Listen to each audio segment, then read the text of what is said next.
Assalamualaikum warahmatullahi wabarakatuh. Perkenalkan, nama saya Hana Patricia, NPM 2201011039. Saya dari kelas E, Pendidikan Agama Islam semester 5. Baik, video kali ini saya buat guna memenuhi tugas mata kuliah bimbingan dan konseling dengan dosen pengampu Ibu Nuriyah. Di video kali ini saya mendapatkan tema keterampilan pendekatan strategi dan taktik dalam bimbingan dan konseling. Kemudian saya mendapatkan dua materi, yaitu yang pertama keterampilan dalam bimbingan konseling, yang kedua pendekatan dalam bimbingan konseling.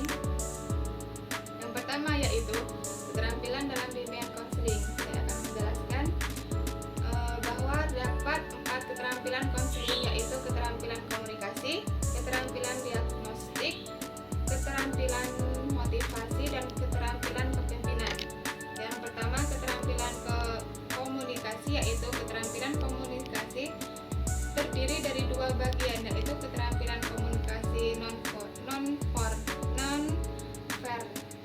non-verbal dan keterampilan komunikasi verbal. Keterampilan komunikasi lisan yang penting adalah mendengarkan, memberi umpan balik, dan mengajukan pertanyaan. Yaitu yang kedua keterampilan diagnostik. Keterampilan ini mengharuskan konsultan untuk dapat mendiagnosa dan memahami klien, merawat, dan dampak lingkungan terkait. Yang ketiga keterampilan memotivasi tujuan konseling, biasanya untuk mengubah perilaku dan sikap klien. Kemudian yang keempat keterampilan manajemen. Keterampilan manajemen meliputi mempertimbangkan lingkungan dan kondisi fisik, mengatur waktu, dan membantu klien agar bahagia. Yang pertama yaitu tahap awal konseling. Yaitu ada fase awal konseling disebut sebagai fase identifikasi. Pada tahap ini ada beberapa keterampilan yang dapat diterapkan oleh guru, yaitu kehadiran, mendengarkan atau empati, relasi, penelitian, tanya jawab, mengungkapkan pesan utama, dan motivasi minimal. Yaitu yang kedua tahap pertengahan. Yaitu tahap pertengahan itu ada banyak sekali. Yang pertama yaitu keterampilan menyimpulkan, yang kedua keterampilan memimpin, keterampilan memfokuskan, yang D keterampilan melakukan konfrontasi, yaitu yang E keterampilan menjernihkan, yang F keterampilan memudahkan,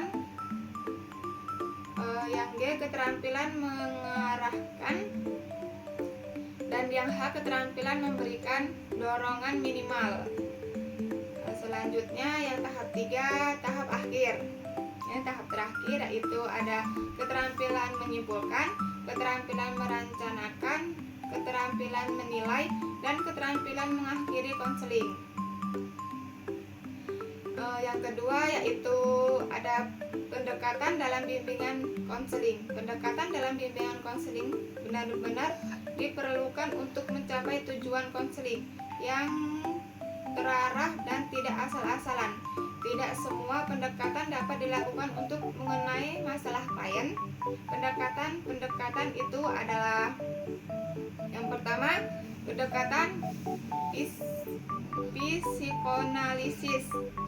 Ya, ada beberapa, yaitu yang pertama perkembangan kepribadian, yang kedua kesadaran dan ketidaksadaran, yang ketiga mekanisme pertengahan ego. Yang kedua yaitu pendekatan eksistensial humanistes, yaitu pendekatan pada hakikatnya mempercayai bahwa individu memiliki potensi untuk secara aktif memilih dan membuat keputusan bagi dirinya sendiri dan lingkungannya. Yang ketiga, pendekatan klien. Pendekatan klien, kita akan mengenal klien dan terlebih kepada individu. Yang keempat, pendekatan Gestalt.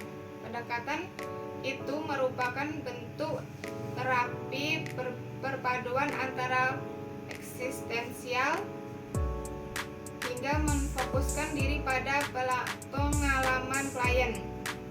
Yang kelima yaitu pendekatan behavioristik, adalah menghubungkan diri beberapa teori belajar yang dikemukakan oleh ahli yang berbeda. Yaitu yang kelima, pendekatan krisis.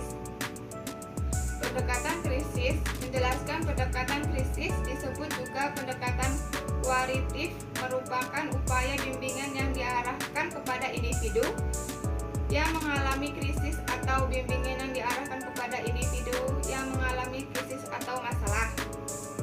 Yang ketujuh, pendekatan medial menjelaskan pendekatan remedial, merupakan pendekatan bimbingan yang diarahkan kepada individu. Yang kedelapan, pendekatan menjelaskan yang diarahkan pada antisipasi masalah-masalah umum individu. Yang ke-9, pendekatan perkembangan. Yang ke-10, pendekatan kognitif. Dan yang ke-11, pendekatan belajar.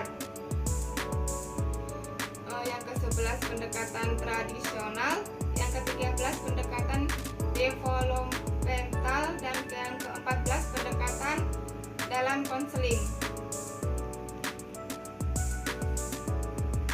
Yang ke-15, pendekatan rasional.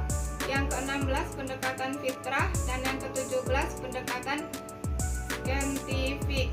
Pendekatan ini berdasarkan atas hasil wawancara, hasil penelitian, prestasi belajar.